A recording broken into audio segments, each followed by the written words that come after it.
Бәріне сәлем. Енді сіз ұстау фильмінің қысқаша қайталауын естисіз. Тамашалаңыздар. Оңтүстік Лос-Анджелес қылмысқа батып кетті. Сондықтан Отис ұлын мектептен алып кетуге кеткенде, ол мылтықты қолғап бөліміне лақтырып жіберді. Күзен Отис Алаки Жуниордың артынан келу керек еді. Бірақ ол әдеттегідей сәтсіздікке ұшырады. Бала әкесін мектеп ауласында жарты сағат күтті. Егер олар оған бір күні мүлдем келмесе ше, Отис ұлын ешқашан жалғыз қалдырмаймын деп уәде берді. Бала қолғап бөлімінен тапанша тауып алды. Ал әкесі оқпанды алып, шалбарына тығып қойды. Біраз уақыттан кейін Жуниор ұйықтап қалды. Ал Отис оны артқы орындыққа лақтырып жіберді. Кептелісте бір адам арбаның жанынан өтіп бара жатқан сұлуға қарады. Қыз оған ұрланған костюмді бумен түсіруге тырысты. Отис жоқ деп жауап берді. Ал бір минуттан кейін оған тапаншасы бар жігіт шабуыл жасап, оны бетінен ұрып, көліктен лақтырып жіберді. Отис орнынан тұрып, арбаны алу үшін барлық аяғынан жүгірді. Өйткені оның ұлы сол жерде қалды. Басқа көліктегі қарақшыны сыбайластары жауып жатыр. Бірақ көп ұзамай олар жүк көлігіне соғылды. Атыс басталып, Отис екі бандитті деп басып қалды. Ол ұрлаушының иығынан жарақат алды. Отис тағы бір оқ атпақшы болды.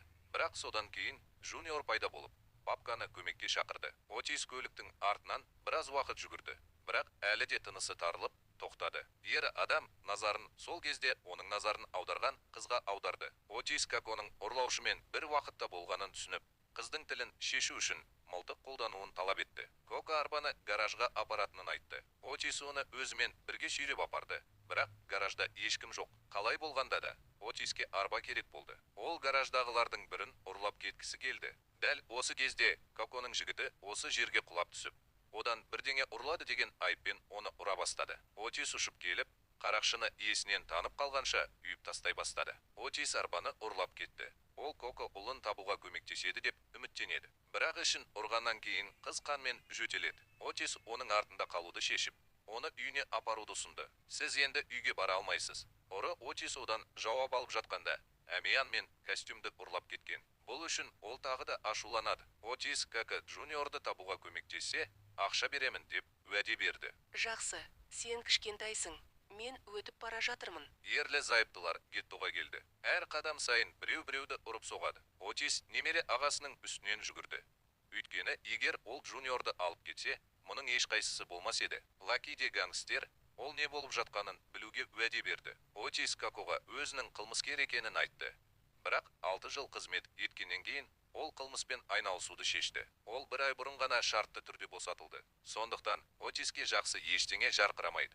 Сондықтан ол полицияға да бара алмайды. Олар жай ғана теледидардан Отистің екі адамды атып өлтіргені туралы бейне жазбаны көрсетті. Мен кішісін іздеп жүргенімде, олар мені тауып алады. Лаки үлкен ет деп аталатын беделді органда жұмыс істейді. Жаңа ғана қарамағындағылардың көзінше, ол уақытында салық төлей алмаған кедей саудагердің қолын кесіп тастады.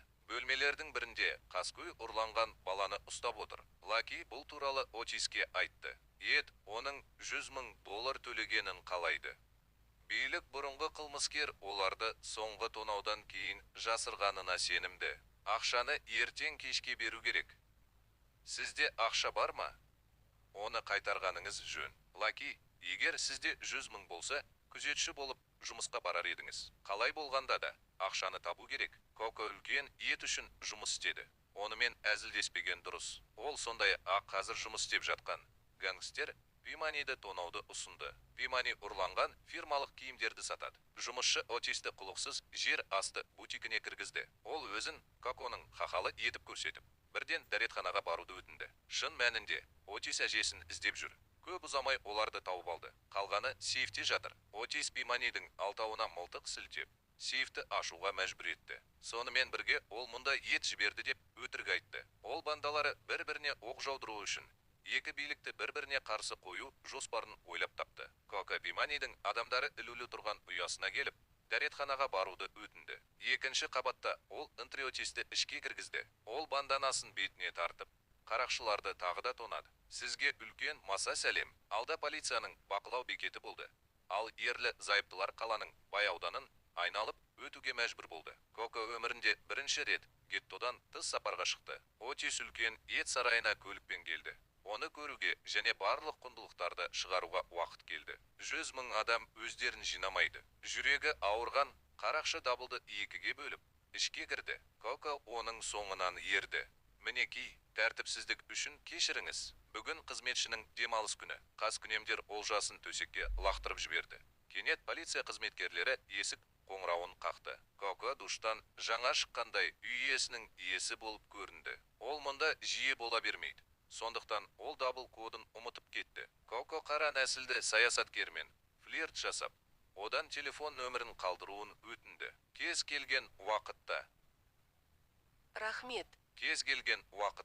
бұзақылық сәтті болып, қарақшылар тапқан ақшаларын санай бастады. Өкінішке орай, әлі де аз. Бірақ олар қандай да бір кодтары бар кілттерді тапты.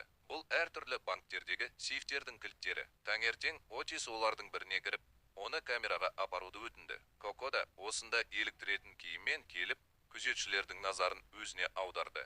Менеджер Отистен жеке куәлік сұрағанда, Коко жанжал шығарды. Менеджер құжаттарды тексеруді ұмытып, Отисті сейфтерге апарды. Рас, басқа банк қызметкері бұл ұяшықтың етке тиесілі екенін білген.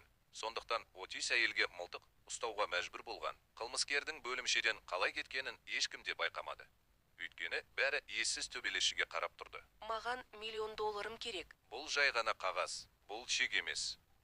Неге менің миымды 1 сағат бойы шайып тастадың? Қарақшылар демонстранттар тобына еріп, полициядан қашып кетті. Екінші тонау басқа сценарий бойынша болды. Бұл жолы Отис бетін жасырды, ал Коко кепілге алынған кейіп танытты. Үшінші банкада қыз эпилепсиялық ұстамамен ауырғандай кейіп танытты. 50,000 жиналды. Отис тағы бір 1090 зергерлік бұйымдар үшін құтқарылады деп үміттенеді. Ол осы соманың жартысын Кокоға береді. Лакиге қоңырау шалыңыз. Ол ақшаны етке жеке беруді ұсынды. Өйткені олар отбасы. Ол Джуниорға қатты алаңдайды. Егер сіз алдасаңыз, жоқ, түсініңіз, дәл қазір көшеде жыпылықтауға болмайды. Мен бәрін мұқият жасаймын. Лаки Катиске барды. Бірақ оны өз тобының қарулы бандиттері басып алды. Оны үлкен етке арналған арбаға лақтырып жіберді. Мәселе мынада, Лаки де билікке әжесін жабыстырады. Және жақын арада қолсыз немесе денесінің басқа бөлігінсіз қалу қаупі бар. Отис ақшаны сөмкесіне салды. Коко бұл батпақтан шығып, әртүрлі елдерге саяхаттауды армандайтынын айтты. Ол Мексикадағы бір көркем қаладан бастағысы келеді. Отис оған ұрланған асыл алқасын сыйға тартты. Отис оны қатты қаламаса да, қыз оған бірден өзін берді. Ер адам бір кездері үлкен етпен бірге банкаларды тонап кеткенін айтты. Арамза оны өлтіруге бел буды. Содан кейін Отис тоналған $100,000 алып, жуып кетті. Ол тек бәйбішесіне ғана сеніп, әйтеуір одан ақшаны жасыруын өтінген. Осыдан кейін ол енді бәйбішесінде 100,000 да көрмеді. Коконың да ұлы болды. Бірақ қыз қашып бара жатқанда, адасқан оқтан қайтыс болды. Екі топ төбелес шығарған кезде кішкентай бала көшеде ойнап жүрген. Лаки телефон соғып, ақшаны қайда апару керектігін айтты. Олар оңаша жерде кездесті. Етке барар алдында зергерлік бұйымдарды сату керек. Лаки бұған тағы да өз еркімен барды. Өйткені Отис еш жерде жарқырай алмайды. Лаки өзін ет ұясына кіргізіп, үнемі камераға түсіп тұратын жиеніне өкінішпен қарады. Бірақ ол да өзін аяйды. Лаки бастығының алдына барлық асыл тастарды төгіп тастады. Мұнда оның етке қарызы 200,000, одан да көп. Сондықтан билік оған 90,000 берсін. Сонда олар жақсы болады. Ет Лакиден мұның бәрін қайдан алғанын сұрай бастады. Ол кеше бірнеше мамандықты тонап кеткені үшін оған 6-ауын іліп қойды. Бірақ бұл сәтскелердің барлығы етке тиесілі. Өйткені барлық банктердегі қарақшылар оның жеке камераларын ғана алып жүрді. Лакидің аман қалу мүмкіндігіне ие болу үшін ол қалғанының бәрін бүгін қайтару керек. Лаки дереу Отиске қоңырау шалып, қайда бару керектігін айтты. Барлық ақшаны өзіңізбен бірге алыңыз. Неге? Ол кішісіне көбірек сұрай алады. Бұл жерде бірдеңе анық емес. Өйткені немере ағасы оған ет базасына кел деп айтқан. Соңғы сәтте Отис басқа кездесу орнын белгілеп, Коконы тастап кетті. Ақыры ол кішкентай ұлын қайта көрді.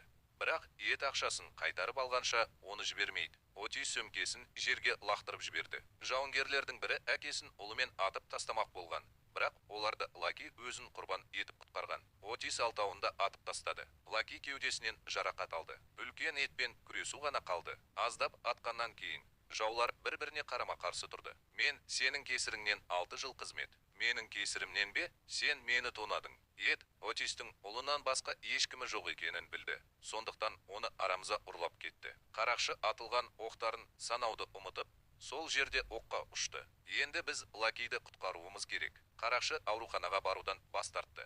Отис немере ағасының жарасын таңу үшін жанармай құю бекетіне тоқтауға мәжбүр болды. Ер адам оған жасыл қағаз лақтырмайынша, сатушы дәретхананың кілтін ешкімге бергісі келмеді. Лактарды лас бөлмеге сүйреп апарып, дәретханаға отырғызды. Енді таңғыштар мен сутегі асқын тотығын табу керек. Олардың артынан Коко жүгіріп үлгерді. Осы кезде теледидардан қарақшылардың суреттері көрсетілді. Сатушы қылмыскерді таныды, бірақ оның полиция шақыруға ниеті жоқ. Бір түрлі түрі қазіргі Бонни мен Клайдқа тәнті болып, тіпті Какадан қолтаңба сұрады. Лактар кем дегенде қандай да бір медициналық көмек көрсетті. Осыдан кейін компания Мексика шекарасына бет алды. Кенеттен Отис немере ағасының иесінен танып, жолдан алшақтап кеткенін байқады. Ол апатқа ұшырап қала жаздады. Бұл полицияның назарын аударды. Лаки алған жарақаттарынан қайтыс болды. Қалғандары енді полицияның қуынан қашуы керек. Отис газ педалын басып қалды. Полиция көліктері көбейіп, аспанда тікұшақ қалықтады. Отис күрт бұрылып, полицейлерді артта қалдырды. Енді біз айналмалы үстелден жасыруымыз керек. Тағы бірнеше қауіпті маневр жасағаннан кейін Отис автотұраққа кіріп тоқтады. Олар бөлінуі керек. Коко мен Джуниор арбалардың біріне тығылып қалады. Ал ол полицейлердің назарын өзіне аударады. Егер біз ұсталсақ, ұлымызға баспана беріледі. Мен бұған жол бермеймін. Мен үшін қайтып оралуға уәде бересіз бе? Мен әрқашан сіз үшін ораламын. Коко Джуниорға қарауға уәде берді. Отис автотұрақтан арбасымен шықты. Барлық полиция көліктері бірден оның құйрығына отырды. Коко мен бала тыныштықпен басқа жаққа кетті. Олар 10 минуттан кейін телефон соғуға келісті. Отис әлі де қуғын сүргіннен құтылуға тырысуда. Ол Мексиканың керемет қалашығының қалай аталатынын түсіндірді. Онда олар міндетті түрде кездеседі. Бірақ сонымен бірге екеуі де бұлай болмайтынын түсінеді. Отис Джуниорға онымен соңғы рет сөйлесу үшін телефон тұтқасын беруін өтінді. Бала оған ойыншық ат сатып алуды өтінді. Ал Коко Отиске деген сүйіспеншілігін мойындады. Қылмыскер докторға кіріп, оның тығырыққа тірелгенін білгенде, ол тоқтады. Полицейлер көліктерінен түсіп, оған қару, жарақ нұсқады. Бірақ Отти тағы да газ беріп, үдеткіштен көлге ұшып кетті. Көлік бірден түбіне түсті. Коко оның біткенін түсінді. Джуниормен бірге ол шекарадан өтіп, Мексиканың әдемі көрінісі бар шағын қаласына қоныстанды. Бала жергілікті мектепке барады. Ал Коко уәде етілгендей, оны өз ұлындай тәрбиелейді. Әкем қайтып оралмайды. Мен білемін. Бірақ мен қайтып келемін деп ойласам, өзімді жақсы сезінемін. Олар жағажайда келе жатқанда, кенет алдынан таныс фигура пайда болды. Бұл Отис. Ол қолында уәде етілген ойыншық атты көтеріп жүр.